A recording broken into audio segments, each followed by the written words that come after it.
Yes, ladies and gentlemen, welcome to Monday Night Raw After Show on Wrestling Inc. I'm Jack Farmer. He's Justin LaBar, and he's Raj Giri at Real Jack Farmer, at Justin LaBar, at the Raj Giri, by the way.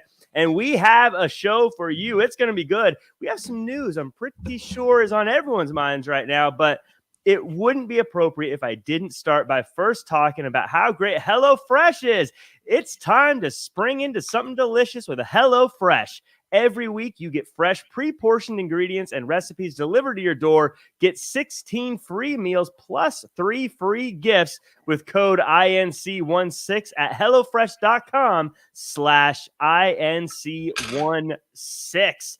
My favorite meal by mail, of course. America's #1 meal kit. That's what I'm trying to say here, fellas. But we had quite an interesting Monday. Before Monday, how are you guys? Raj, how was your weekend?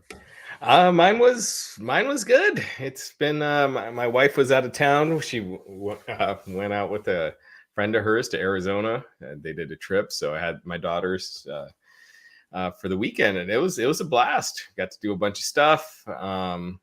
I got to spend some quality time, and so I loved it. Justin, did you do anything fun this weekend? What did I do this weekend? Nothing really. No, just I had some family time.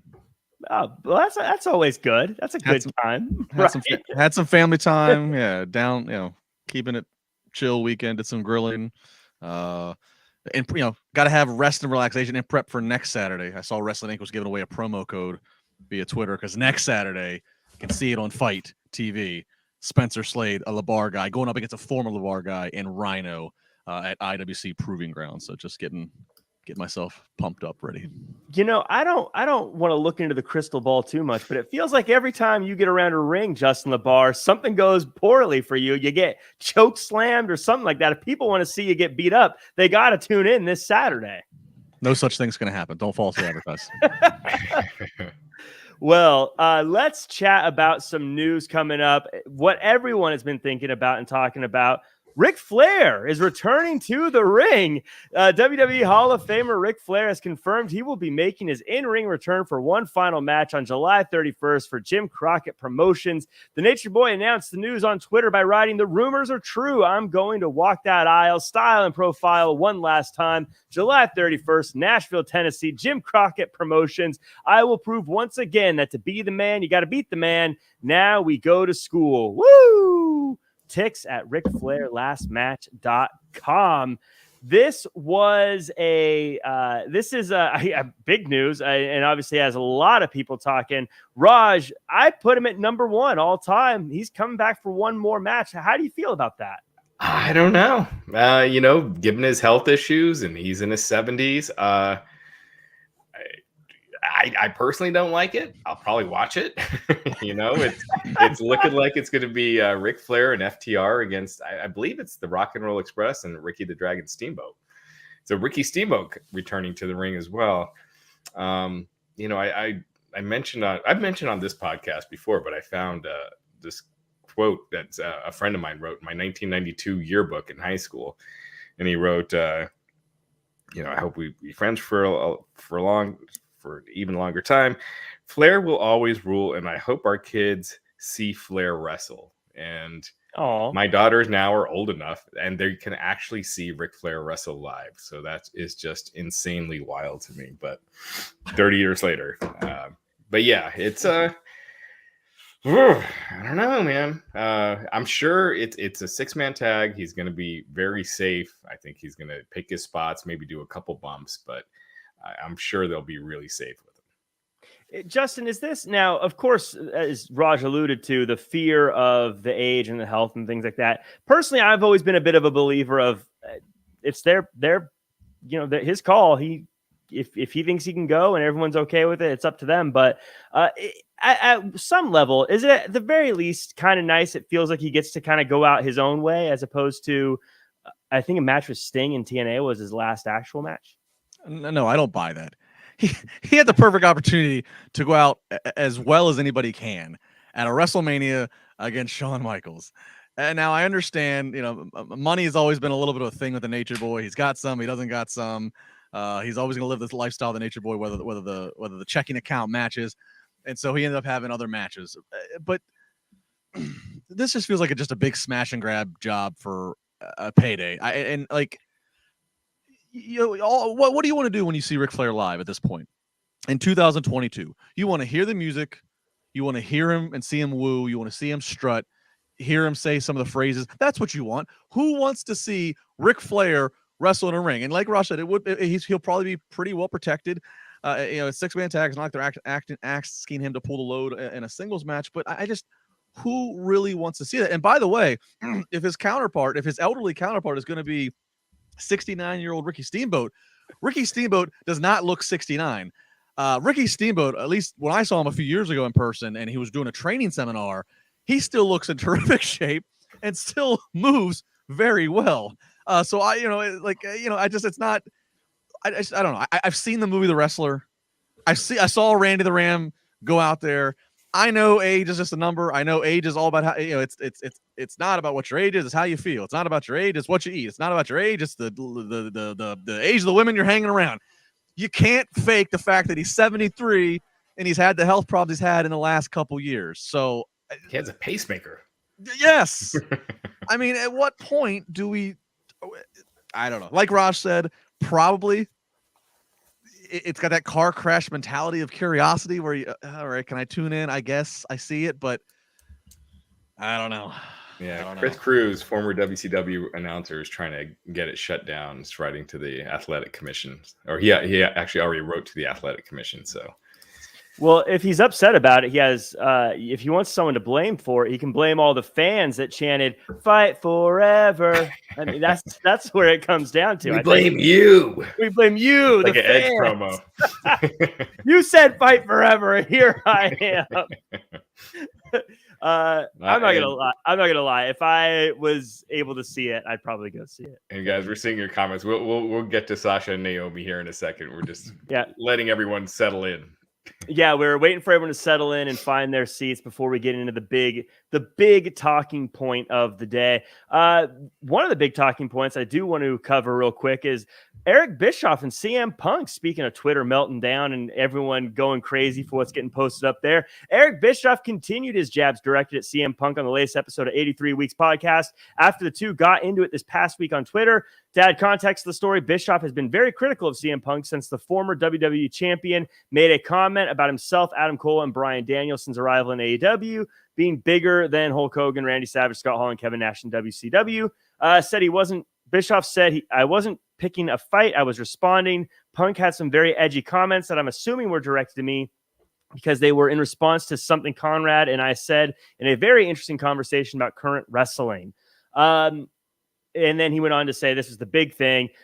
This guy has to be the biggest financial flop in the history of wrestling.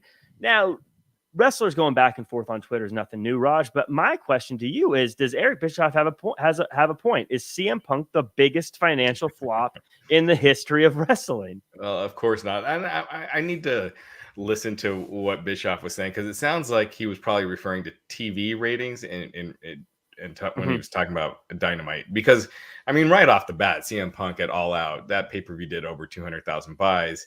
AEW pay-per-views generally do, around 150. So that's 50,000 extra buys at $50 a pop. That's, 2.5 million. You take out the half that goes to the distributors, and AEW gets 1.25 million right off the bat with Punk's, first match. Not to mention selling out the United Center. Their next two pay-per-views also did, way above average. So what they've been doing. So a financial flop overall, definitely not. All the merchandise that CM Punk moves. If he's referring to TV ratings, that's a different thing. And we don't know how much AEW is making for a 30-second spot for Dynamite or Rampage, and if that's gone up since Punk came in, or if it stayed the same. Ratings have been pretty steady for AEW. I mean, they're pretty steady with last year, whereas almost everything else is down. So, but their ratings have also, over the last 9 months or so, been, they've kind of peaked and then plateaued, and they're at that 1 million viewer mark, and somewhere high point threes, low point fours in the 1849 demo. So again, you need more. I just need more context. I need to hear the whole thing. But as far as a financial flop, that's definitely not the case overall.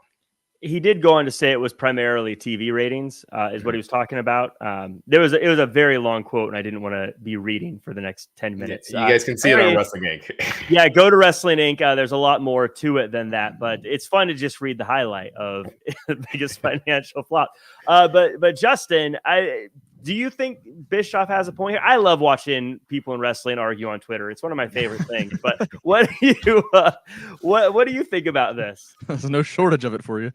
No, obviously he's not the biggest flop, even if we're just talking TV ratings. But I actually think, a point. First off, when Punk came in, the tough thing too is looking at the bigger picture, because like when Punk came in, it was him, and you're drawn to the September pay-per-view. But then, like, not long after, you have Bryan Danielson, you have Adam Cole, so you have a lot of the names. So like then looking since then, okay, if there is a spike somewhere, unless you're looking at quarter hour segments or whatever, I mean, it is a little tough, I guess, maybe to tell who is making an impact. And as Raj said, things have kind of peaked and then leveled off in some ways. I think Punk's not the biggest financial flop. I think if you want to talk about like financials and question marks and bigger picture things, it's more or less like Tony Khan's obviously signed a lot of guys and girls, and the names that are getting bigger and bigger in the last year as they become more available and as AEW becomes more established, incredible. And based upon what we think he's getting from TV ratings and then TV rights, and then like Raj said, we don't know what 30-second spots are getting. It feels like Tony's taking a gamble of loading up his arsenal of his roster and performing in hopes that the next distribution deal he gets will be much grander and it can further financially support what he's doing. I think that's the question mark. Is that going to happen? And obviously with Discover, with the merger that's going on with Warner, I mean, that's the question to me of terms about flops. It's not so much immediate, like Punk's a flop or anything, but big picture, is this strategy going to work? And I know that he will trim and lose some people on the roster as their contracts expire and he realizes he's not using them or they're not as valuable. But that's what I kind of watch. The big picture is the gamble that he's taking to bring in these big names gonna pay off in the way of distribution.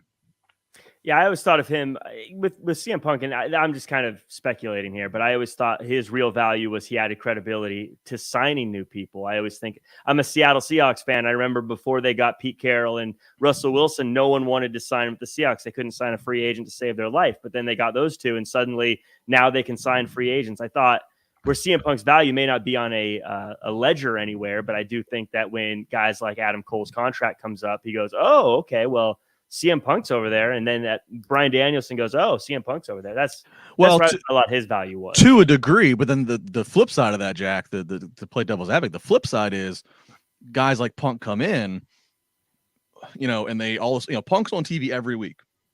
Guys like Punk come in, he occupies a segment every week. Well, that's one less spot that somebody else might have got.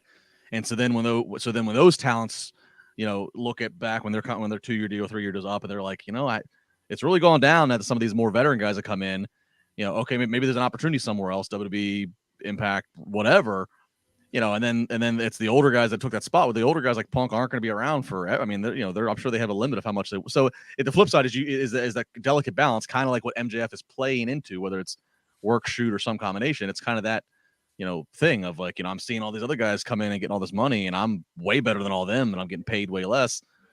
I don't know. It's a very funny and delicate balance to watch. Luckily, we don't have to do anything but watch and just yap about it. Right. Obviously, Tony Khan's the one that has to manage it. But right. And speaking of Tony Khan managing things, did you have something to add? No. I was going to say, speaking of Tony Khan managing things, he spoke with Forbes recently about Vince McMahon having a habit of ripping up the WWE RAW script on the day of the show. It has been reported many times over the years that the script for the Red brand has been changed just hours before showtime. I think it happened today too. We're going to talk about that. We keep teasing it, folks. It's coming. It's the next story. So stay tuned. We should have like a Cody countdown, but for when we're going to talk about Sasha Banks, Sasha Naomi in 12 minutes, 30 seconds. Tony went on to say, to be honest, when I hear about somebody going in and they have a TV show on Monday that they rip up, my first thought is, what were you doing all weekend? Because I work my butt off on weekends. I have to come in with a plan for Wednesday and Friday night. I want to make sure Dynamite's great and Rampage. This is something that we've been hearing for a very long time, that Vince McMahon likes to rip up the script and change everything on Mondays. And Tony says, I don't know why he does that. Justin, does he have a real point, or is this just another Tony Khan taking shots at the flagship WWE? I know. I mean, he does have a point. I mean, obviously Vince is involved in so many things. So like operationally, I guess by how the workflow is, and just again the machine, he some things he just don't get to him now these days until Monday. We're far removed from the days where he sat around the pool of his house and wrote the shows. But I know. I mean, so Tony Khan has a point. It's the downfall of being as big as you are, being WWE, is that Vince is such a hands-on guy, and he's so involved still that I guess it comes to that sometimes he's ripping stuff up on the day of. Now, obviously, again, when talents do things that make you have to change, as we'll talk about in a second, I get it. But yeah, I mean, there's a point. I mean, Tony Khan's got a point, but I guess I'd be interested to ask Tony Khan that same question or about the same situation, let's say in 5 years from now or 10 years from now, if AEW is still going strong and is presumably then grown, what has Tony Khan had to do to still try to have final say like Vince does, but it can't be involved in all of the day-to-day work throughout the week? So, we'll see. But I mean, it was actually kind of a very funny quote by him, because it's hard to argue with asking that question of what were you doing all weekend? Right. No, exactly. But Raj, what's your take on that? I'm pretty sure Vince is pretty busy on the weekends too. It's not like I think he's just, drinking mojitos by the pool. But I mean, to Justin's point, it's hard to disagree. I mean, you don't hear about other TV shows like the day they're going to start filming, where they're just like, we're ripping up the script and redoing it. At least successful TV shows, you don't hear about that. Look, I've always said with Vince, he's obviously a creative genius. I mean, obviously a genius. Sorry. He was a creative genius at one point. I really believe that. But I do think part of being a genius businessman is putting the right people in place. And he has done that everywhere else. I mean, Nick Khan has been amazing to hire. Just up and down, the structure and the organization. I mean, it's $1 billion plus company. So he's been able to do that, except creatively. He hasn't found like the right people in charge to where he can stay out of it and trust the process and move people in and out. That'll make the creative part the best. Now, I think Raw and Smack, especially Raw is better now than it's been in years and years. I feel like there's still a lot of repetition, a lot of repetitiveness, and same matches over and over, but it's definitely improved. SmackDown, it all depends. Like, I thought it was really good for a while, and then since Brock left, and when Roman's not on, the show feels just feels completely missable. So yeah, I just think Vince just hasn't found the right creative vibe or the system where he doesn't need to change scripts the day of the show. I almost wish that he could. I know that there's so much content, and so the writing team is so huge because in addition to Monday and Friday, they have even they have to have a writer that's writing who's going to go out on main event, the show main event, or when they had 205 Live or whatever. I really wish we could get a couple veteran retired wrestlers, that Vince could try. It's almost like perfect world. Get like the kind of like how NXT kind of is, especially how it was under the black and gold. Get a Shawn Michaels, get an Undertaker, get some veteran guys that you can trust that were like at the best points, leaders in the locker room, could put aside egos, could do the right thing. Now we're completely removed. So they don't have a hand in the game. They don't have their character to benefit from, so they don't need to book it. Like, just get a smaller group like that that Vince says you guys are leading the way, and what you guys decide is where we're going to go. And maybe you have a few second level writers who are doing the actual physical typing, the actual, some of the grunt work, so to speak. But just get a core group, kind of like how it was for Vince around the pool when he had Pat Patterson, and like just get back to that rather than a committee of 20 plus writers from all different walks of life, and because then that's what's gonna happen. Then they're gonna get to Monday, and okay, well, I don't want to do this, and we rip everything up. Yeah, it's overbloated right now. I think that's Vince's favorite part is the creative. I think that's the last thing he'd ever get rid of. I've never met him or talked to him, but that's just my wild speculation in the conversation. Based on that, but based on his interview with Pat McAfee, it seemed like that was that's like his favorite stuff, is doing that kind of stuff. So, but I don't know. We will see. Let's just talk about what everyone wants to talk about. Let's talk about the big news here. We actually got a super chat about it. Keith's wondering, is waiting for a walkout on the Wrestling Inc. podcast. Raj, Justin, and I are good. See you guys. Leave your headphones on the table. Walk out. So let's just get to it. There was a main event a match announced. It was a 6-pack challenge, and then it was changed about 45 minutes into the show to being just a singles match. We were all confused. That wasn't helped when a statement was released.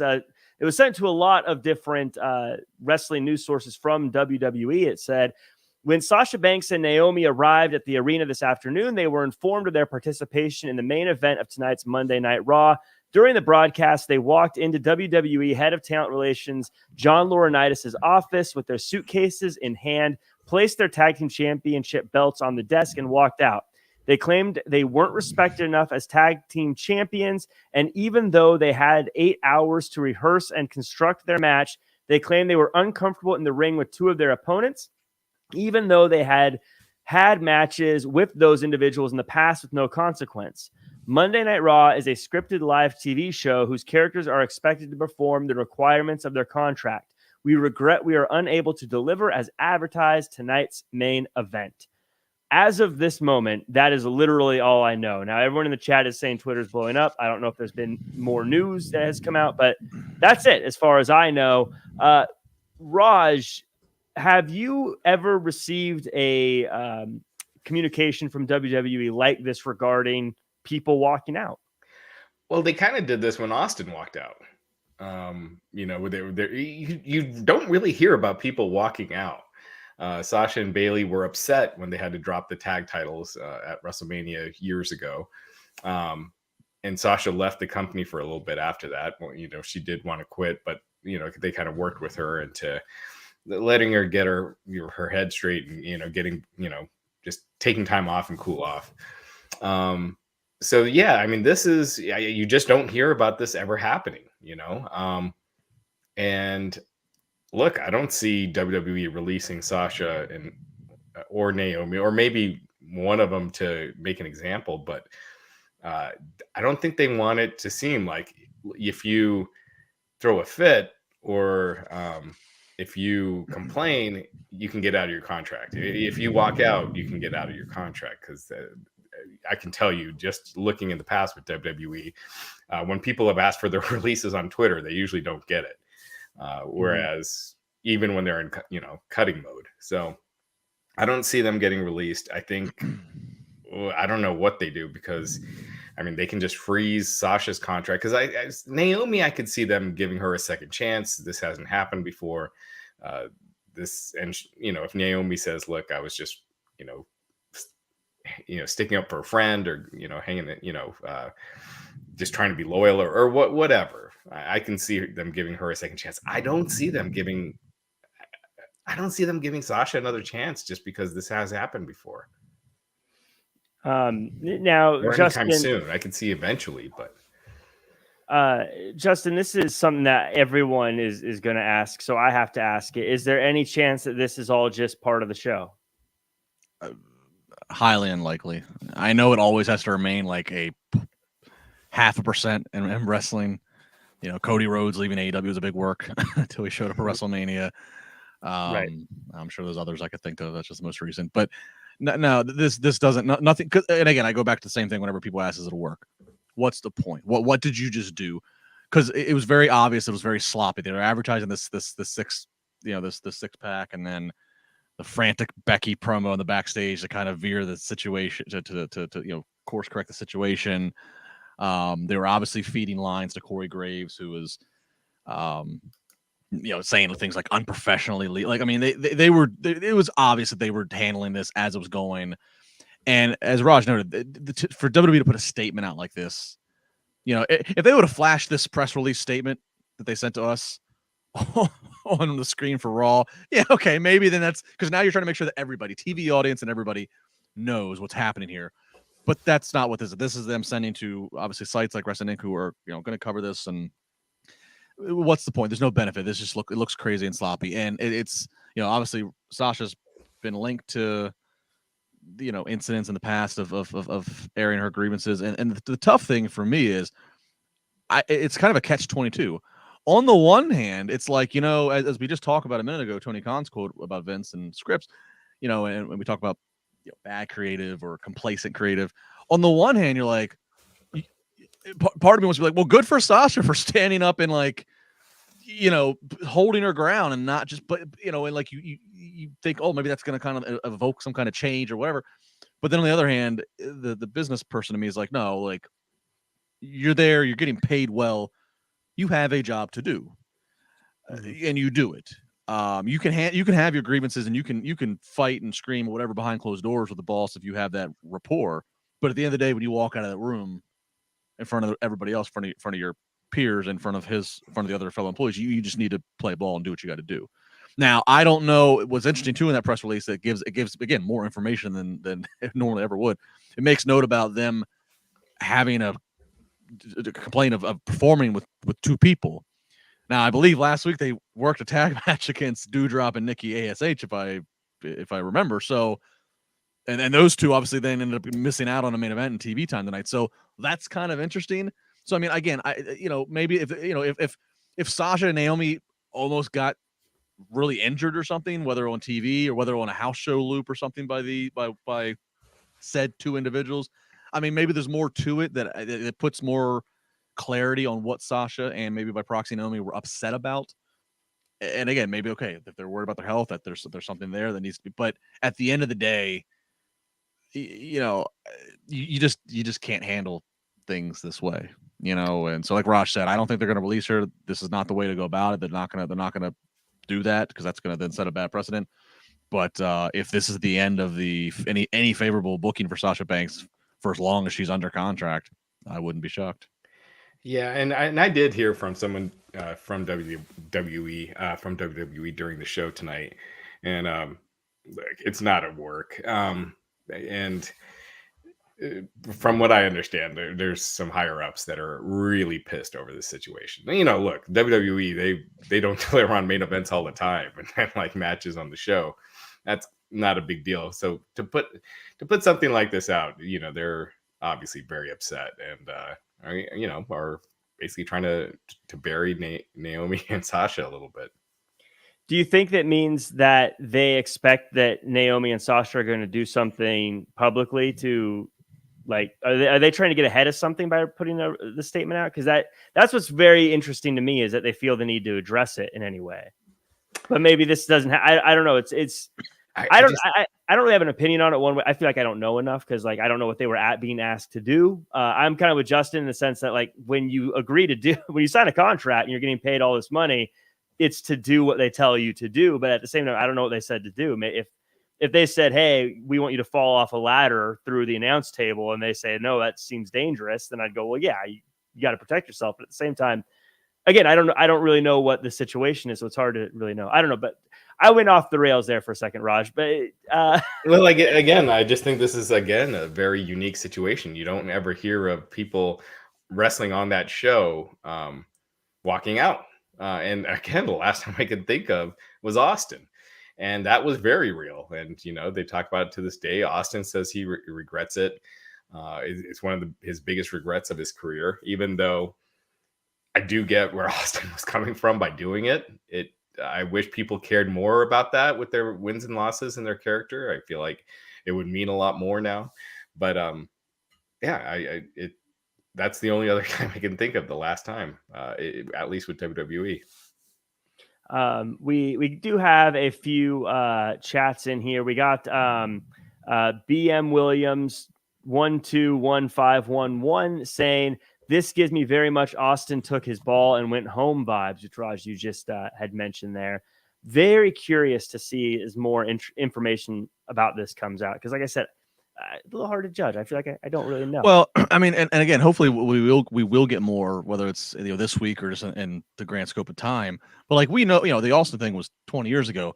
While Austin didn't handle it well or professionally, which he admits now, I think we all agree. Like Austin was pissed that they were putting him in an unadvertised match and in a King of the Ring quality. Like it wasn't like they had like weeks and months to build to it. You literally found out the day of the show you're going to fight Brock Lesnar and you're going to lose.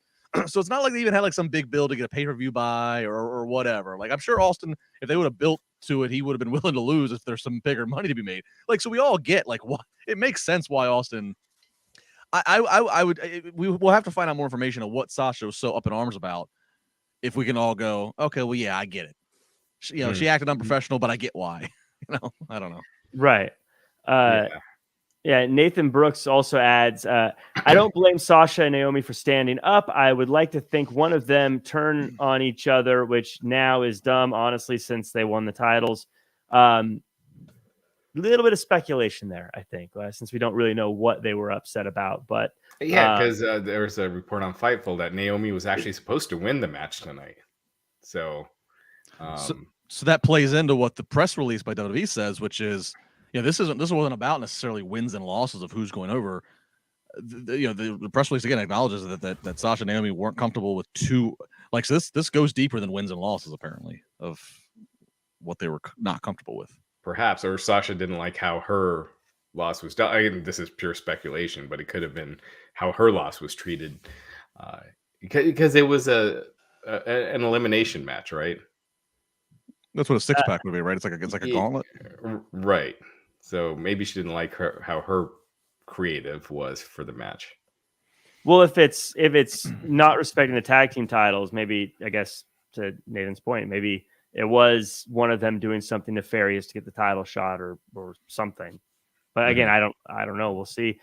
Keith adds in the chat, Sasha unfollowed everyone in WWE on Twitter. Wow. She did that a few days ago. Like that's I know people are pointing it out now, but I think it was done like sometime over the weekend. But yeah, So again, it could be frustrations have been before today. Some talk about getting scripts over the weekend and things being ripped up Monday. Maybe she got wind of what was going to happen. She was, building her case and her ammo up to herself of, okay, I'm going to go talk to Vince when I see him at TV Monday, and this is the results of that. Right. We did get a few chats in regards to some other things we've been chatting about today. Allison Tuckwab in the chat says Vince McMahon should let his wrestlers do their own promos and creative. I believe in regards to the ripping up the scripts. Justin, I have a feeling you have some thoughts on that. Well, I mean, it's a great. I agree that for most talent, you don't want them to be as micromanaged and word for word, and like we all can cite back to the great days of the 80s and 90s of some of our favorites that you just told them, here's what you need to do and go do it. But I also understand, again, from a business side, you're a publicly traded company. They have so many different partners and relationships and things that they have to balance that you do need to have to cover your own ass a script in place of saying, because that one time that talent goes off and says something that's insanely detrimental to the company, whether it affects a sponsor or it offends a certain group, like whatever, like, and you have to deal with all the crap that's going to go downhill on you.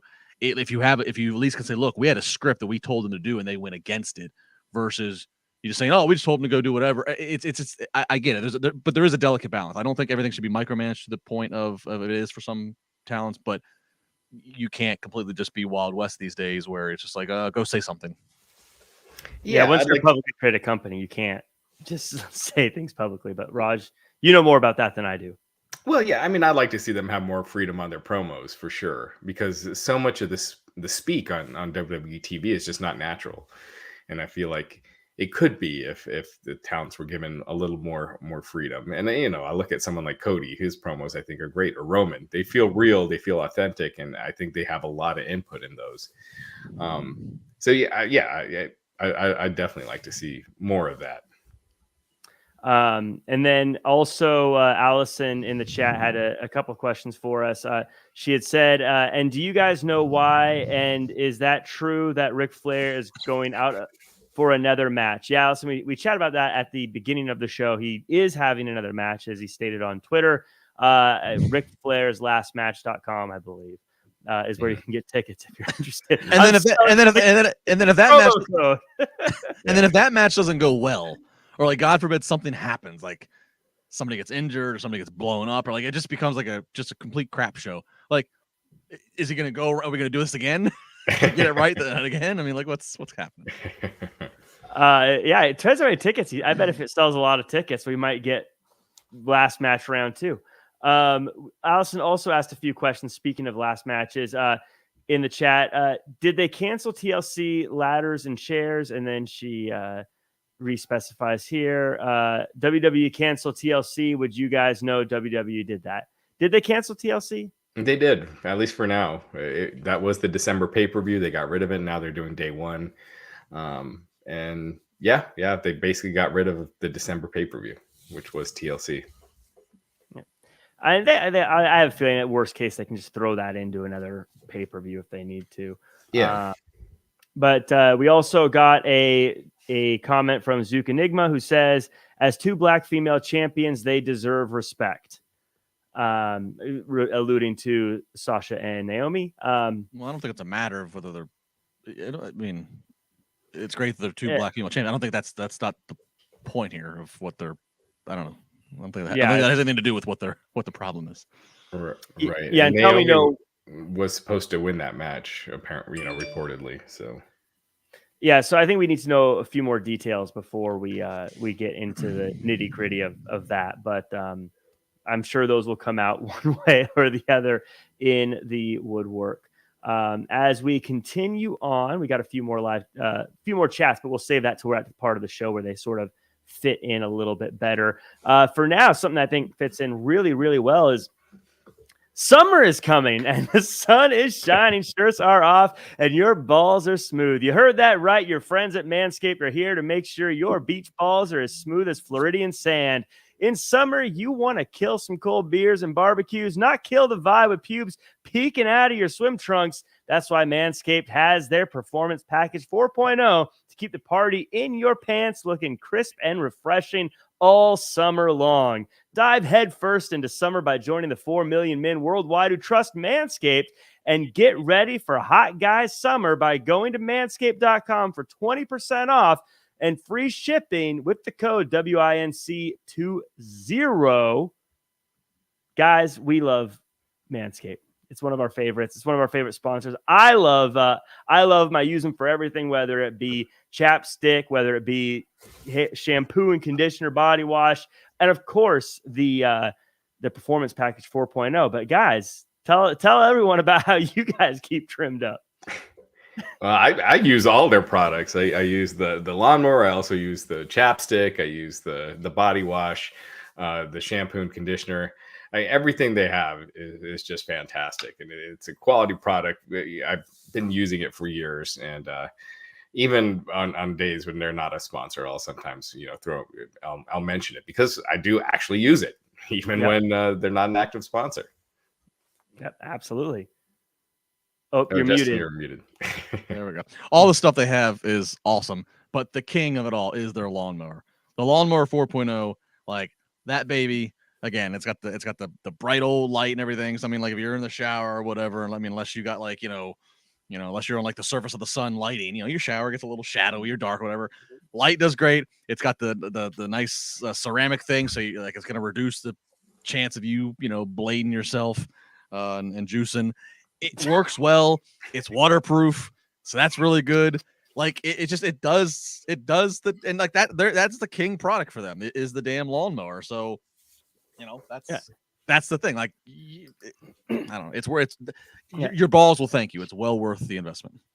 The easy thing to do is just get the Performance Package 4.0. It has everything you need to prepare for that summer bod. Inside the package, you'll find their Lawnmower 4.0 trimmer, Weed Whacker, ear and nose hair trimmer, crop preserver, ball deodorant, crop reviver toner, performance boxer briefs, and a travel bag to hold your goodies. Their Lawnmower 4.0 trimmer features a cutting-edge ceramic blade to reduce grooming accidents thanks to their advanced skin-safe technology. The Lawnmower 4.0 has a 7,000 RPM motor and new multifunction on-off switch, can engage a travel lock, and gives you the ability to turn the 4,000 LED spotlight on and off when needed for more precise shave. Did I mention this trimmer is waterproof too? From the shower to the lake, from your chest scruff all the way down to your ball fro, the Lawnmower 4.0 is who's shaving their balls in a lake? Who's in a lake shaving their balls? Hey, when you need to shave, you need to shave. Not in a lake. I like to shave in a river next to a waterfall. Who's treading water or wearing a life vest? You can. With a unicorn in the background. I like to. That's how I like. Doesn't need to be plugged in. Oh, man. So once your downstairs weeds are taken care of, look after the rest with Manscaped's liquid formulations before heading outside. Use crop preserver ball deodorant to stay cool in the heat with a soothing aloe vera formula. It's the best in the business for below-the-waist freshness. This clear drying formula will keep you in tip-top shape at even the hottest barbecue. Manscaped even threw in 2 free gifts to their Performance Pack 4.0, the Manscaped Boxers and the Shed Travel Bag that will bring your comfort to another level. Want to take your grooming game even further? Take a look at Manscaped Shears 2.0, a package that has everything you need to look pristine: nail cutters, tweezers, and grooming scissors. With the Performance Package, your balls will be ready to impress, but make sure you cover the rest with the Shears 2.0, and you'll be ready to perform from head to toe. Get 20% off plus free shipping with the code WINC20 at manscaped.com. That's 20% off plus free shipping with the code WINC20 at manscaped.com. This is the summer to turn your package into the full package with Manscaped. Yeah. Keep it to the shower. Stay out of the lake. I agree. The lake, the rivers, the creeks, the fjords, wherever you start shaving in your lake or rivers, you're gonna need a whole lot of that crop reviver to disinfect the smell and what's going on there. Yeah, don't do it at like your gym sauna or the, you don't just put your foot up on the bench and start shaving away. But I do want to say, you may not think you need the ball deodorant. You need the ball deodorant. Absolutely. Give yourself, do yourself and everyone around you a favor. Get the ball deodorant at the very least. We got a few things here. Ron Taylor says Sasha and Naomi deserve better. The women's tag titles should be treated like a big deal. The men's tag title are being treated as a big deal. I agree 100%. I've been saying that for years since they introduced it. Yeah. It's such a complete afterthought, and it shouldn't be. And if you wanted proof of that, when they teased it getting down to NXT, and NXT basically said, we're just going to make our own tag team titles. What else do you need? What more proof do you need? But let's get into this show. And as we do, I always like to give a shout out to everyone who is joining us here in the chat, whether it be Dream Realm Studios, Bernie DC, DMT, Ryan, RYN, The Coog 97, Tuck Graff, Aaron Mick, Ricky Zaldivar, Ethan Cruz, Jax. Hey, Jax, haven't seen you in a while. Dan and Ryan, Yankee, and everyone else, thank you guys so much. And, of course, if you're listening to us later on the podcast version, hit the like button, share, comment, subscribe, 5-star review. Leave a little comment with your 5-star review as well. That's always nice to see and read. And tweet us and tell us how you're listening. If you're listening to us after the fact, where are you doing? Where are you? What are you doing? How you catching up with us? Absolutely. Yeah, let us know. I always want to. It's always interesting to see where the numbers are coming from. But let's chat about this show. Finally, we're only 44 minutes into the show, fellas. Let's chat about Raw real quick. Omos and Lashley in a steel cage. MVP comes out and talks some poop, but the match starts with Cedric, MVP, and Omos ganging up on Lashley. And even though the cage is supposed to prevent things like that, Lashley ends up taking on all three before Omos throws Lashley through the cage, ironically giving Lashley the win. Next week, we get an almighty challenge. Justin, we had made some references to Austin earlier, but this match ending felt a bit like Austin McMahon when Big Show threw Austin through the cage. personally, I don't mind that they did it again. I thought it still worked. But what were your thoughts on this one and how it ended? Yeah, I mean, that's a classic. Was it February '99? I think a classic there with Big Show's debut. Yeah, I mean, this wasn't original, but few things in pro wrestling are, few things in any form of entertainment are anymore. Everything's been done to some degree. I mean, it's fine. It accomplished exactly what they wanted to do. They want to keep Omos looking strong, powerful for his size, so his strength to throw Bobby breaks the cage. But Bobby gets a win. Obviously, they don't. They're still keeping Bobby at a certain level to tap back into him as one of the top baby faces if they need to here for the summer. So it did what it did. I'm fine with it. I don't really have any big problems with it. I continue just to watch like a hawk Omos and see how they treat him each week and where his future is. Raj, what is this Almighty Challenge, and are you excited to see this go, or do you want this to wrap up? I was kind of surprised that they did this match on TV.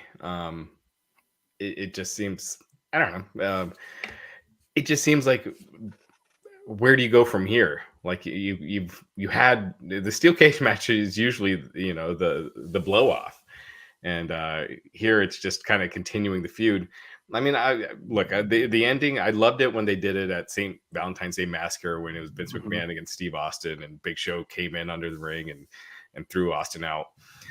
They've done it a few other times. Roman Reigns versus Brock, it was similar, where Roman speared Brock out of the cage. There's been a couple others. Right. Yeah. I think Braun and Big Show did something similar. I think Lashley and Umaga did something similar. But in this case, I thought it kind of sucked because you had Omos, throw Lashley out, and Lashley's feet clearly aren't, on the floor, and Omos is just standing there for like a minute, just looking like a dunce.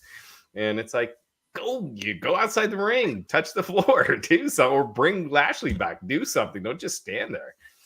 And or MVP should have been yelling at him.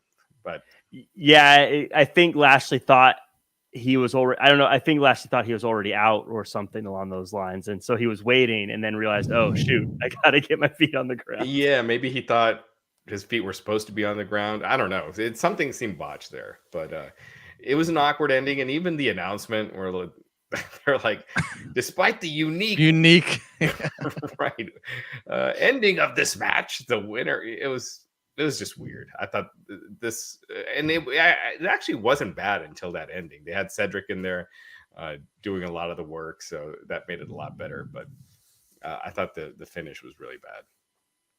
Justin, this is where, and the theme for this episode, there's a few things here where it feels a bit like they're starting to drag things out just a bit too long. And I feel like I loved this rivalry, but to me, it felt like this should have been it. But now we've got another Almighty Challenge coming up. Can they make this something that's interesting through Hell in a Cell, or are we kind of on just fill time mode? Yeah, I mean, I'm not sure how much more there is to do, but I mean, what if the Almighty Challenge is we upgrade from the steel cage and we go to Hell in a Cell? I don't know.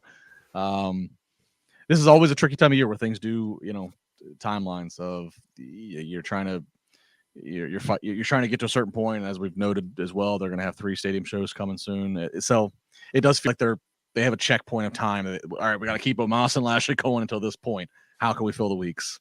Yeah, Hell in a Cell is, it's weird because I feel like the stip, if you use it at like the Hell in a Cell stipulation at one of these stadium shows, I think it could be a draw. But as a pay-per-view, it just feels like you have to have Hell in a Cell matches because that's the name of the pay-per-view, and it just feels like a throwaway show. And it's already kind of seeming like that this year. I mean, Roman Reigns reportedly will not be wrestling at Hell in a Cell, and it's looking like the 2 Hell in a Cell matches.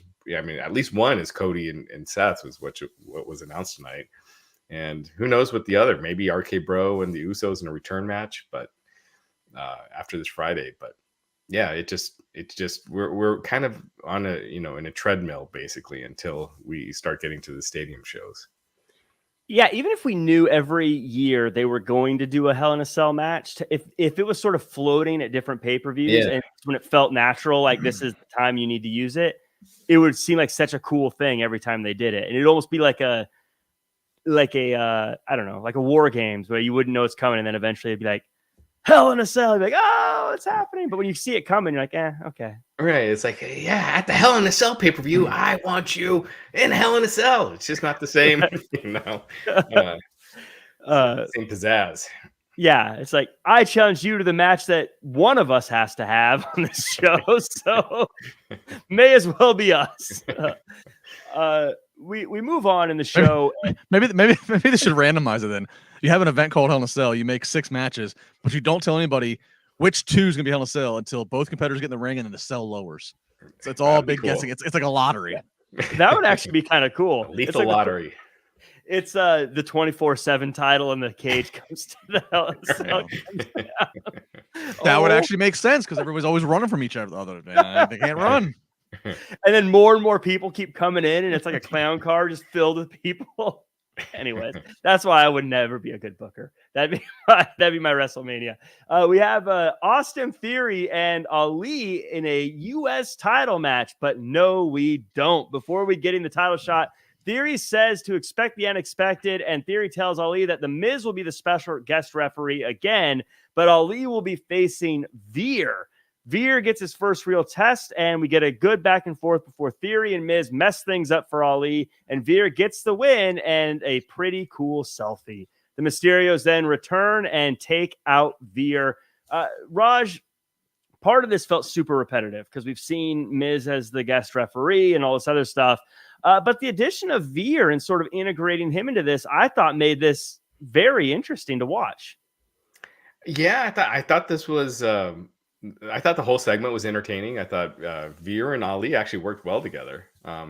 You look at Veer and he can move. He's a big guy, but he can move. I don't know if the heel character is quite catching on, but he's definitely, you can tell he's an athlete. I thought this was entertaining. I do think you need to start getting Ali some wins if he's in a U.S. title feud with Theory.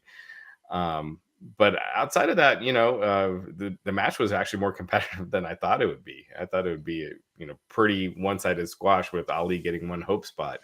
But I thought overall this was really entertaining. I thought The Miz did a great job. I thought Theory was outstanding. He impresses me just every week. His poise and the way he carries himself in that ring. He just carries himself like a star, and he belongs. And that can be hard to do, and he does it so well. So I like the whole thing, even though I do think Ali needs to start getting some wins. Again, also standing in the ring with The Miz, who is quite a star himself. Justin, are we going to get a team of The Miz, Theory, and Veer all together? No. No. Well, maybe on some house shows that might be those 3 versus Mysterios and Ali. Or that might be on Raw next week. That's very possible. It's very, very possible given the way the WWE books. I definitely see that actually. Yeah. So look, I mean, this was a nice way to kind of transition Veer. He's been on the jobber, run of beating jobbers for weeks. It's nice to get him back into having a fresh, established opponent. The selfie thing was hilarious, and honestly, and then the Miz getting in there. So like, that's one of those things. If Theory pans out, if what we think is going to happen with him pans out, and if 10 years from now he is, been one of the biggest stars in the last 10 years for the company, and I could very much see him on a Steve Austin Broken Skull Sessions or whatever the hot podcast of the time is that come then, and they're throwing up images of some of the early selfies, and they're actually giving us the selfies that are on that camera roll, and him being able to reminisce and tell stories, and I can see that one being one, and if Veer's a star by that point, and Miz is a Hall of Famer at that point, and it'll just be that was just a note I made. Is like, we are watching some history. He's the youngest U.S. champion. Again, he's Vince is give him the golden touch. So this, I don't know. I was good with this. This was fun. Yeah, this feels very similar to the Randy Orton. What would he call it when his shoulder was hurt when he was first starting off? Like the Randy Orton, the Randy report, or something like that. Yeah. This feels like that phase of his career where he's doing this. It's kind of silly, but then I have a feeling it'll like switch and he'll become a contender and someone taken very seriously very soon. Yeah, it's like when Cena did the really over the top, rapper gimmick. He ended up toning that down. Yeah. Randy's like, my shoulder. It's 74% healthy this week. Yeah. Yes. So we get the return of the Mysterios. Sorry. Go ahead. Actually, no. Well, we're going to get to Joseph Franklin, I think, who has a chat here. Big fan of the show. Who do you guys think will win Money in the Bank? Also, thoughts on Theory. Clearly, I think Austin Theory is a contender for Money in the Bank. But what about you guys? Who do you think will win? And what are your thoughts on Austin Theory? If you have anything else you want to add, Raj? Raj. I think Theory, he's already got the U.S. title. I don't know if I think Cody. Yeah, that'd be my favorite.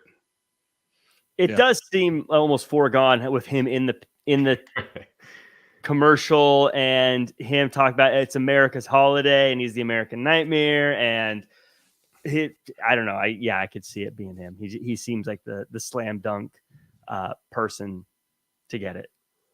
Yeah. And what city is that show in? Vegas. That's Vegas. Yeah, I could definitely see that. Allegiant Stadium. I feel like there's someone else that might be. I would love to see a Seth Rollins get it. I feel like he'd be fun with the briefcase, but he's already had it. Yeah, I think but he wasn't new. He wasn't kooky Seth Rollins when he had it. I don't think he refers to himself as kooky Seth Rollins, but that's how I refer to it. Yeah. Speaking of which, do you mind grabbing that other super chat as well? Because there was one thing they did that was interesting during the show was they had that Cody countdown. Yeah, I was going to save it for when Cody came out, but we'll talk about it now. Bid Moon says, we all know TK was watching the Cody clock tonight. Great show, guys. Yeah, this was interesting, this Cody countdown. And Justin, we'll throw this one to you first. Do you... Watching this, first off, do you think TK was watching the countdown clock? And two, do you think that there's some pressure on Cody to deliver numbers when that countdown clock counts down to 1? I don't think Tony Khan had like an alarm set like to check back in at that time. But he probably did see Cody's segment, and I do probably think he watches at least big segments of Raw. No, I don't know. Look, I mean, if there's pressure, Cody's delivering. Look, since Cody's came back, his segments are delivering. He's getting, it's not piped in sound. He's getting natural reactions. You know, the merchandise seems to be moving. Look, they're in Norfolk tonight. They legit sold out the Norfolk Scope tonight. I mean, they sold it all out. They even opened up a few sections late in the day. That doesn't happen every city anymore for WWE for Raw. So I'm not saying it's all on Cody, but you know, I just think that, you know, right now he's one of the staples and one of the big things that your attractions on Raw. So if there is any pressure, he's handling it really well, and I think he's delivering. So yeah, I think that shows the confidence like that the company sees in him by basically saying, hey, he's going to be on in 2 hours. Make sure you tune in. And they did this last week with his match, you know, where they said it'll be at the top of the, you know, whatever, the top of the third hour. And that third hour did the hour 1 to hour 3 drop last week was only 2.5%, which is one of the smallest drops from hour 1 to hour 3 that they've done. So I think they clearly see Cody as somewhat of a ratings mover or at least a retainer. And they're putting him, I mean, that's a big vote of confidence to be doing that with him. I haven't seen them do that with anyone else before. I think the last time would be when they did those Lashley versus The Miz WWE Championship match that they ended up doing 3 times on that same show. Oh, yeah, they did do that. Yeah. Yeah, but that would be the only other time I could think of in recent memory, at least. Would you like to see them do more of that, the countdowns? I like the idea. With different people. I like the idea of saying, you know, because Nitro used to do that. Like at the top of this, you know, in the second hour we have this, and you know, the main event, and they had different announce teams with each hour, which I really liked. So I like the idea of it. Yeah. Cool. Well, let's as we continue on here. Oh, how do I get rid of it? I accidentally clicked it away from the saved ones, and I don't know how to get it off the screen. We can do this. Oh, perfect. And then now perfect. Yes. So we're live, pal. Becky Lynch, real quick, she has this promo that at the time, before I knew anything, seemed very bizarre. Her saying Sasha and Naomi left, and she wants to just be named the champion. We're told it's Asuka versus Becky Lynch in the main event. Raj, I just want to know, before we knew everything that was going on, actually, I don't know when you knew everything, but what were your thoughts when this happened? Because I was very much like, wait, why did you tell me there was going to be a 6-pack challenge only to change it 30 minutes later? What was going through your head when this happened before the press release and everything else? When I saw it, when I saw the change, I thought it was probably something COVID related. Like they got a COVID test back and someone tested positive. So because that's usually what happens is, when you see these last minute changes, it's usually something COVID related. But yeah, so that's what I was thinking. But then when they said earlier in the show, when they're like, Sasha and Naomi just took off, that was weird. And so that's when it seemed like there was more up. But the way that was phrased was definitely strange. But my first thought was COVID. Yeah, Justin, I think all things considered, it feels like they covered it pretty well as far as from a TV standpoint. Like if I wasn't on Twitter, I would say, oh, okay, this is what's going on. Yeah, I mean they made clear that like, all right, we're changing the main event, and here's why. I don't know. I'm thinking about this, and I'm watching social media. Like again, I can't get away from this statement that WWE put out, and I have to wonder. I think Jack, you asked it earlier. Like, are they trying to get ahead of something? Like, are they anticipating that Naomi, or probably more so Sasha, are they anticipating that Sasha's going to come out with a whole different story or a whole different perspective, and so they're trying to get their facts or point of view out? This is just they just don't do this. So right. I don't know. This is just throwing me for a loop. Like it makes me. I wonder something happened that does not look good for anyone involved, and that's why they're trying to get in front of it. But again, that's all speculation. But we get to, as we move on, because we're an hour into the show, Matt, we get Riddle versus Jimmy Uso. Lots of outside shenanigans before the unification match on SmackDown.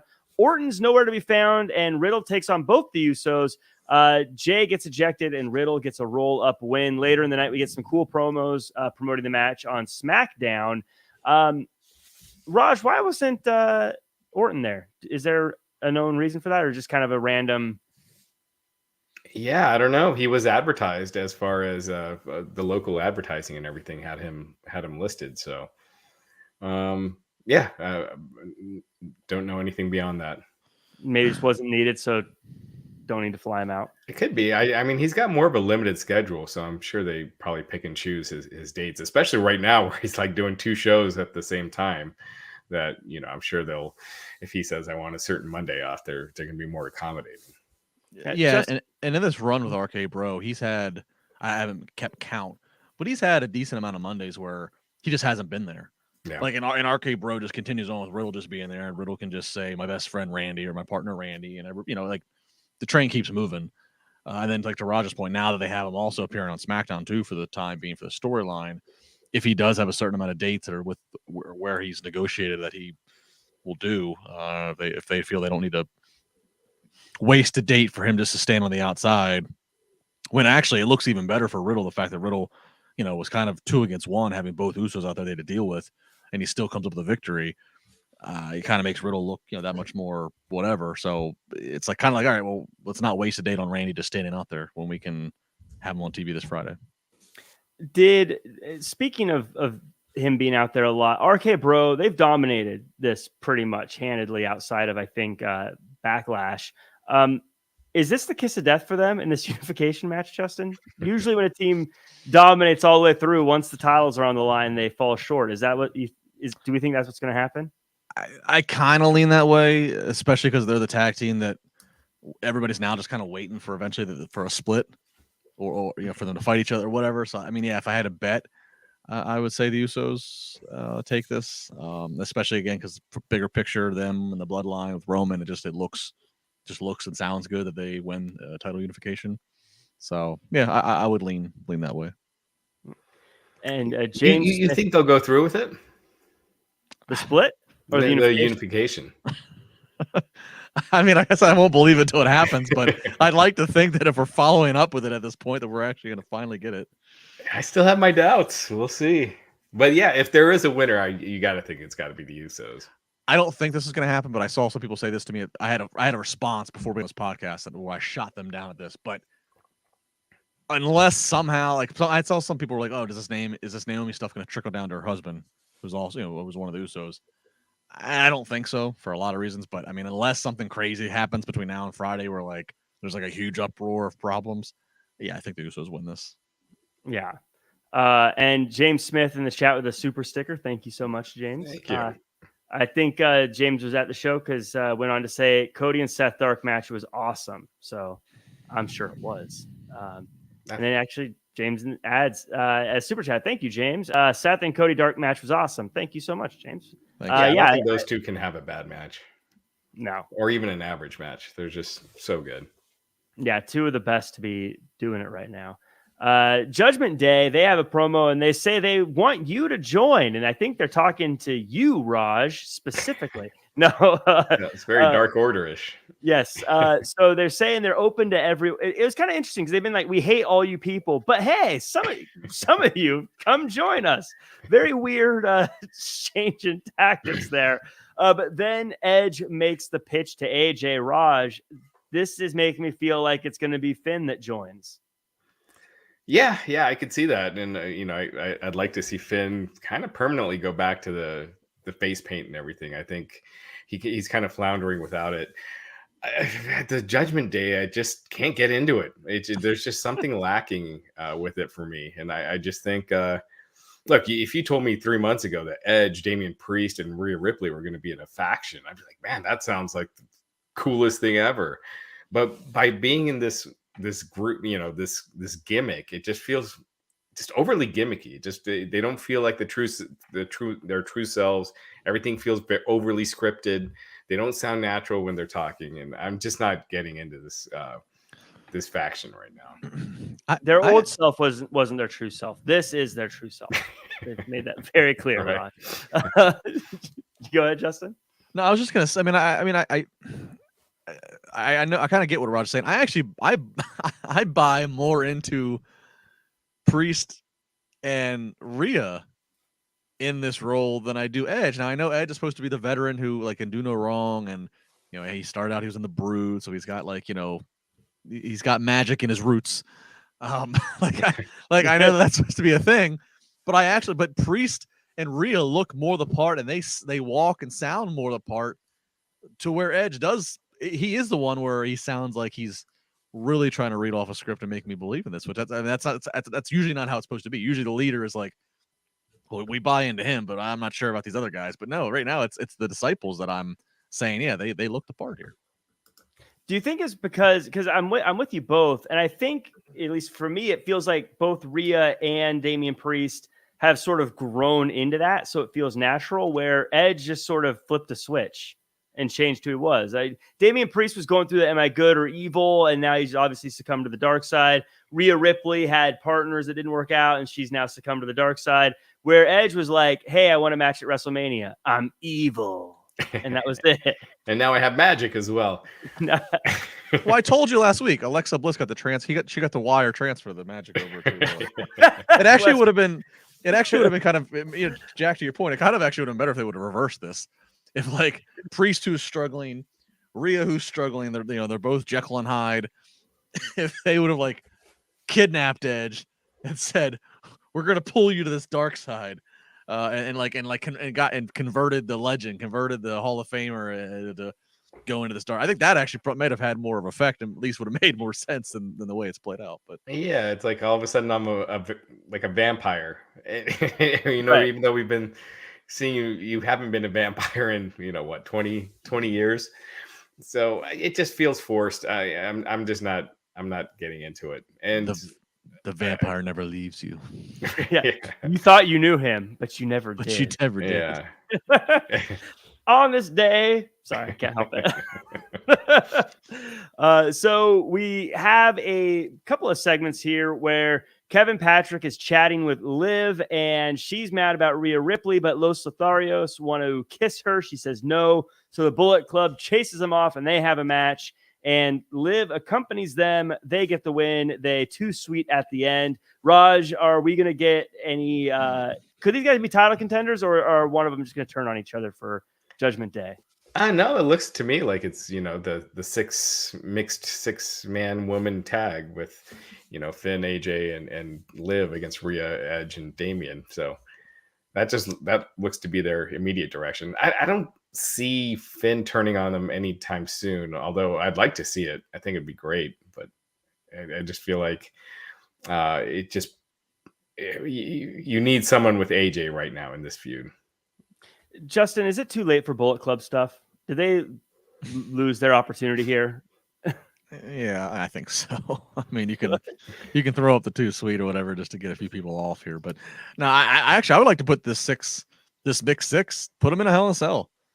I don't know, like, I don't know, but I do like the idea of. I know Finn gets a huge pop, but I would love the idea of fresh coat of paint, that being him reversing back to his demon paint and joining Judgment. I mean, yeah, Finn is just Finn Balor. Is just he's just once you see him as the demon, well, when he comes out, it's just Finn Balor. It's like, oh well, who cares? I'm sorry, that's just kind of what it feels like.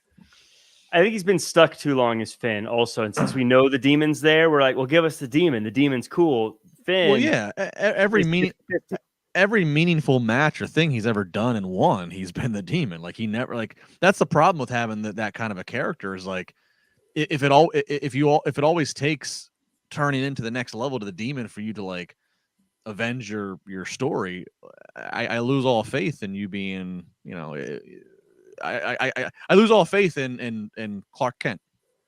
You know what I mean? Like if I know it's going to have to take for you to conquer the world, then why do I care about the guy in the plain street clothes? Mm-hmm. Right. So speaking of demons and magic and everything else, Alexa Bliss had a match with Sonya Deville. Bliss comes out with her doll and a new theme, and they run it back with Sonya Deville. Sonya ends up costing herself the match by trying to remove the turnbuckle, and the referee tries to fix it and misses a pin, and eventually Alexa gets the win. After the match, Sonya hits the ref and storms off. Raj, I want to ask you about this doll. If the doll is just a doll she brings out because it sells merch, are you cool with it, or does it still bug you? I'm fine with it as long as it's not winking and causing boxes to fall on Shayna Baszler and all that other stuff. It's fine. I get why they're doing it. It makes sense. I'd do the same thing if it's making a ton of money. But at least they got rid of the crappy gimmick for Alexa. She's way better like this. What if it winks, but it doesn't take over people's minds? Well, speaking of which, we should have a Wink Lily doll. I was about to say, I was looking. Wink, W-I-N.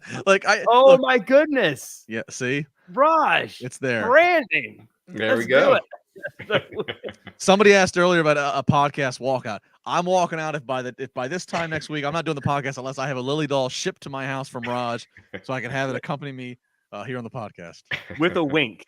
With a wink. With a wink. It's gotta have it. She'll be wearing an Under Armour hat and everything. Justin, this now Alexa Bliss has been champion before, and I'm sure she could eventually get there again. But my question to you is, do you think Alexa could get back to the title by SummerSlam? That's hard to say. Look, I mean, in a way, it's nice to see her back, but I don't know how interesting Alexa is just in the. I don't know how to describe in the plain character. It's just Little Miss Bliss. Or I don't know how. I mean, she's fun in the ring, and I don't know, but I just don't know how. That's kind of why I gave the whole stuff with her doing the crazy, because like at least it gave like some layers of stuff for me to try to like analyze or define her. I don't know. If you ask me to define who's Alexa Bliss, I have a hard time really defining that, and so I don't know. I really don't know. Yeah, it's almost like what we were saying with the demon, where now that we've seen her all dressed up with all this stuff, whether or not we like magic, Raj, it was like a big grander version of her. So then when you take all that away, you're like, oh, well, what about all the other stuff? It feels like there's not as much stuff going on. Yeah, I think down the road, a quick heel turn or something will get her back. But I think right now they're just kind of getting her back in the mix and then figuring out where to go. And now it looks like, with Sasha and Naomi, being out of the picture possibly, kind of opens up some new spots for Alexa to be to go up. So we move on through the show, and Cody Rhodes, the countdown finally gets down to 0, and he comes out, and Seth says Cody won't take anything from him ever again, but Cody quotes the iconic rock band Lit and says that he's his own worst enemy.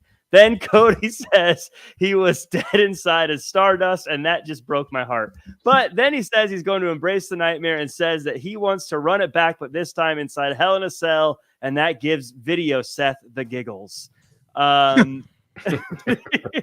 Video Seth. So Raj, I feel like this is another one of those ones. Personally, I've loved this rivalry, but I definitely feel like I'm ready to move on from it. But I know they're going to tear it up in Hell in a Cell, so I feel like it's worth it. Yeah. I mean, you got to have Cody win again, right? And that's kind of odd doing, a top star losing 3 pay-per-views in a row. But I mean, it's something. I mean, who else do they got right now? And again, they don't want to move on to a new big feud for Cody until we start getting the stadium shows. So yeah, it's kind of a placeholder. Yeah. I don't see how they have Cody lose in Hell in a Cell, and this will be exciting because it's his first Hell in a Cell I think ever. I don't think he ever had one in his previous WWE run. But like Raj said, I mean, this is gonna be Seth losing all 3 of them. And then, mind you, but prior to WrestleMania, Seth couldn't win a damn match, and that was the whole reason why he needed a match. Yeah, I don't know. And Seth Rollins also has a history of let's not forget, they get inside a Hell in a Cell sometimes, and creatively gets kind of a little wacky. Let's go back to the Hell in a Cell, Seth versus the Fiend. So I'll be very hopefully they have a script figured out before the day of that show of how Seth is going to be booked and how they're going to get to this finish, assuming again Cody wins, because I think we all agree. Then he goes to Money in the Bank, and he's probably a top pick to win that. So, yeah. When's the draft again? I always forget when the draft is. They change it all the time. There's no date set right now. I mean, usually they do it like start of the fall season, but that I was gonna say if he loses again, I feel like he'd have to get drafted to a different brand and just kind of start over. You don't even have to. You don't even need a draft. I mean, look, Lacey Evans just all of a sudden showed up as a Raw. They can just arbitrarily just have somebody go somewhere. Right? The draft is. That's true. Yeah, it doesn't matter. Well, speaking about changing your surroundings, sometimes you can just change yourself, and that leads me to Ezekiel. The DNA that Alpha Academy collected was contaminated by barbecue sauce, and that just made me giggle myself. So we get Chad Gable versus Ezekiel, and they kill it in the ring. KO kills it on commentary. Again, these guys. Anyone else, if you put any other person in this situation, this would be very horrible to watch. But for some reason, these guys all make it work. Justin, I love this. Any thoughts on your part? Same. Yeah, I do. What on paper could be one of the weirdest things. All right, we're gonna have Elias shave his beard. He's gonna go out and say that he's his younger. Like this could be some bad shit, but they've actually really made this entertaining. Yeah. So I look forward to these segments with all of them. Ezekiel, Gable, Owens. It's fun. Yeah, even Raw and Raj, him wanting them to keep putting the graphic up and getting mad that the graphic doesn't have the right name. I was getting a good laugh out of it. It was so stupid, but it was fun. I like it. And Owens, he's just great in that role, and anytime he's on, it's just money. Yeah. Real quick, yeah. Oh, sorry. You got another Naomi Sasha update. This is from Fightful. According to Fightful, people close to the situation were saying that Naomi and Sasha didn't claim that they didn't want to work with Becky Lynch or Asuka. And WWE statement implied that they didn't want to work with 2 of the women in the match. And they said they were actually angling to work with Nikki Ash and Doudrop at the pay-per-view, but were turned down. And that it wasn't a case of Sasha and Naomi considering anyone unsafe, like the statement said. So yeah, that's what appears to be part of the problem. So they didn't want to be in the match with Nikki ASH and Doudrop because they didn't want to have it. They didn't want to be in a ring with them until the pay-per-view. That part's not clear, but it says. But weren't they in a match with them last week? Yeah, they were. Yeah, so their claim. This is saying that Sasha and Naomi never had a problem working with anyone that was involved with the match, and it was quite the opposite. That they actually wanted to have a pay-per-view match with Nikki ASH and Doudrop at the pay-per-view, but that was turned down. And then there was a pitch to have them instead interfere in the Naomi versus Bianca Belair match at the pay-per-view, and then that was also turned down. So looks like they weren't getting anything for the pay-per-view, which is one of the issues. So if that's true, so that would then lend you to believe that, like, yeah, they were trying to protect the status of these tag team titles, and which all the more reason of why they would just drop the titles on the desk and say, okay, bye. Like if they did think this makes no sense for these titles and for any build to anything with them. Right. Interesting. The plot thickens.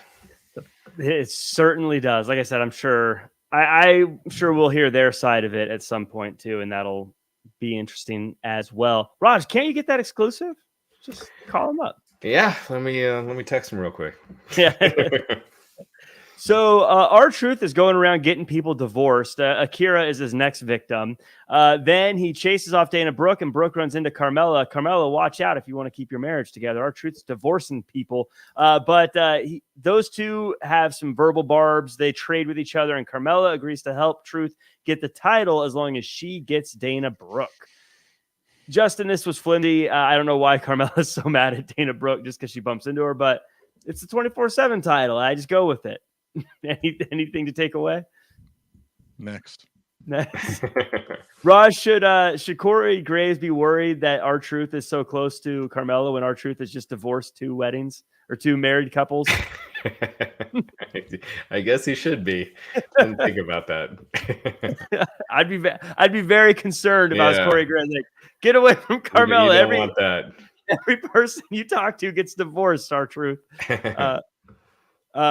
So we move on, and Lacey Evans comes out, and she supports the troops, kind of gives a bit more uplifting version of the pre-tapes she's been doing here in person, and the crowd's happy with her. Seems very lovable.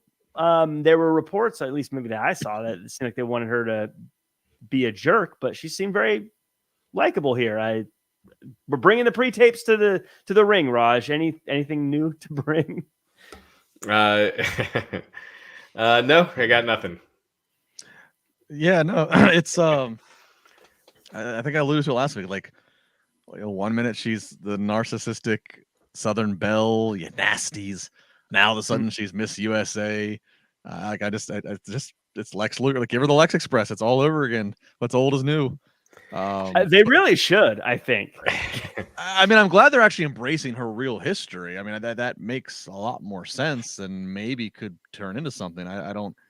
We would need somebody who was there to actually tell me if there was any bit of a real reaction to her promo and to what she said tonight. But yeah, I don't know.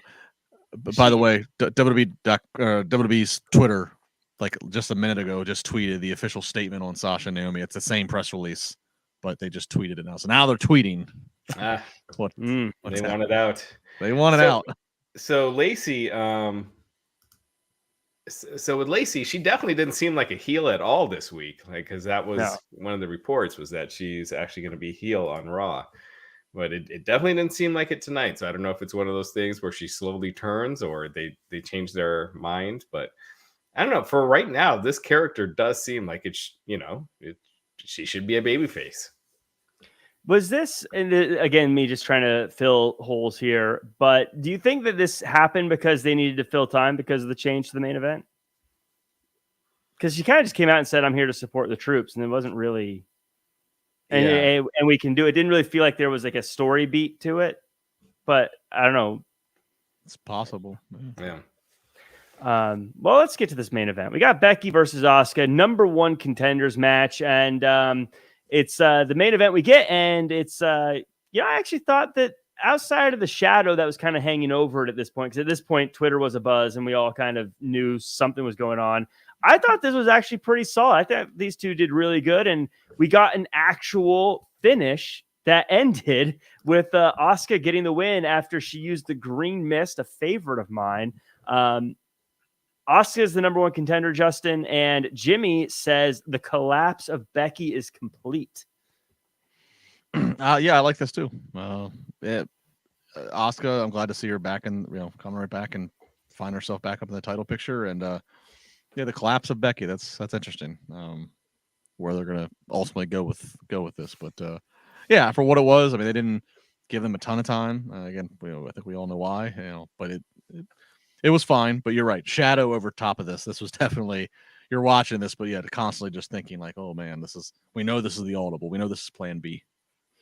Yeah, Raj, they would have had every excuse in the world to give us a schmoz finish, but they gave us a real one. I thought that was kind of cool. Yeah, and I liked it, with the Asuka blowing the mist in Becky's eyes and getting the win. And, they didn't have much time. During the show, they found out that, they'd be wrestling each other in the main event and to then try to piece it together. And granted, they didn't get a ton of time, but still, I thought this match was, really good for what it was. And to your point, it had a real winner. So, yeah, they're going with Asuka and Bianca. And so the fact that the original plan was to go Naomi and Bianca makes me think that the original plan was for Asuka and Bianca later in the summer at one of the stadium shows. So looks like they pushed that up. Well, that'll be a good one anyway. So I'm okay seeing Asuka and Bianca. That'll be fun. I think that does it for the show. I think that does it for us, unless you guys have any other thoughts. I thought this one, outside of the dark cloud that hung over it, it felt like a fun summer episode of Raw. Some repetitive stuff, but some interesting things along the way. I enjoyed it. I don't know. What'd you guys think? What'd you guys in the chat think? Let us know too. I thought outside of the news that happened tonight, it felt like it was enjoyable enough, but you miss it and you didn't really miss anything. Oh, well, even the black cloud of news made this an interesting night. I mean, we get to be the ones watching the car crash. This gives us fodder of stuff to talk about. I mean, and it's going to continue to be the gift that's going to give all week. I thought it was an interesting show overall. It was, again, yeah, if you didn't watch, you could tune in next week and get yourself caught up, but it certainly wasn't as painful to watch as some of the other episodes. So yeah. I've always wanted, if I had the money to do like a big research thing, I'd want to get like 100 people to watch every episode of WWE programming and then just rate the pay-per-views or the premium live events, and then have someone who just watches the premium live events and rate the premium live events and see if the ratings are any different, like based on actually watching the show, because they keep you up to date so much with their replay packages and things. I wonder if you actually get anything out of watching every week, or if you could just watch the packages on the shows and be like, oh, I get it. Oh yeah, you can. I miss there was a busy period that I was going through there for a little bit, and for WrestleMania Backlash, I missed like 3 episodes of SmackDown for the most part, and I was pretty much all caught up just watching the packages. Yeah, I missed the second half of SmackDown this week, and I kind of feel like I caught up just watching the packages. yeah. I mean, it's the unification match was pretty much it, right? Yeah, they pretty much told me. So I was like, oh, okay. But hey, that's how you book to get casual fans in. Right. That's how you book to do 3 stadium shows in a row is you can bring in a fan that's doesn't have to commit 5 hours every week to watch. Right. So, well, and the ratings this week should be interesting, because tonight there wasn't any strong sports competition. So, obviously the playoffs do take a chunk of Raw ratings, of all the wrestling ratings this time of year. But I'm also curious to see just how much of it is just WWE being in cruise control and not doing anything. And I think we'll see how much they're up tomorrow. If they're up a lot, kind of what they were doing pre-WrestleMania, then we know it's all the NBA playoffs. If they're only up a little and they're still down from what they were down, in the 1.7 to 1.8 range, which is lower than what they were doing before Mania, then we know there's also some other aspects as well.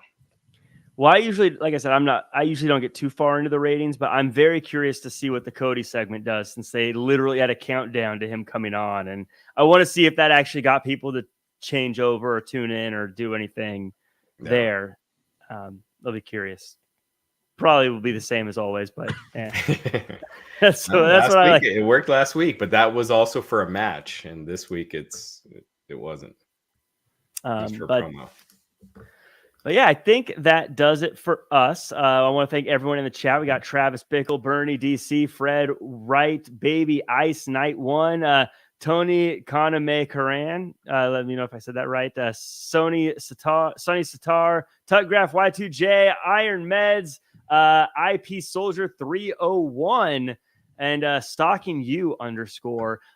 Thank you guys for joining us live. Make sure to check out the NXT after show on Wrestling Inc. tomorrow. Make sure to check out the Dynamite after show on Wednesday and the very special Thursday 25 years of Getting It Done Wrestling Inc. show on Thursday with special guest I'm gonna have to change that. Yeah. So maybe next week. It's just this time of year, it's all this family stuff with the girls getting out of school. So I'll keep you guys updated on that. So tune in Thursday for the Average Ho Hum. Can catch it any week. We might not have a podcast on Thursday. So sit tight on Thursday. Friday. The Thursday, catch either the Monday, Tuesday, or Wednesday podcast that you missed live. Yeah, exactly. Right. Friday, of course, is SmackDown and Rampage. I don't know. Figure out something else to do with your time. I'm not your keeper on Thursday. Do whatever you want. You get a night off. Buy your Lily dolls. Right. Buy your Lily dolls. But make sure to follow Wrestling Inc. on social media. Follow at Real Jack Farmer. Follow at Justin LaBar. Follow at the Raj Giri. We deserve it. Why not? I don't know. That does it for us. We'll see you guys tomorrow. NXT After Show. Goodbye.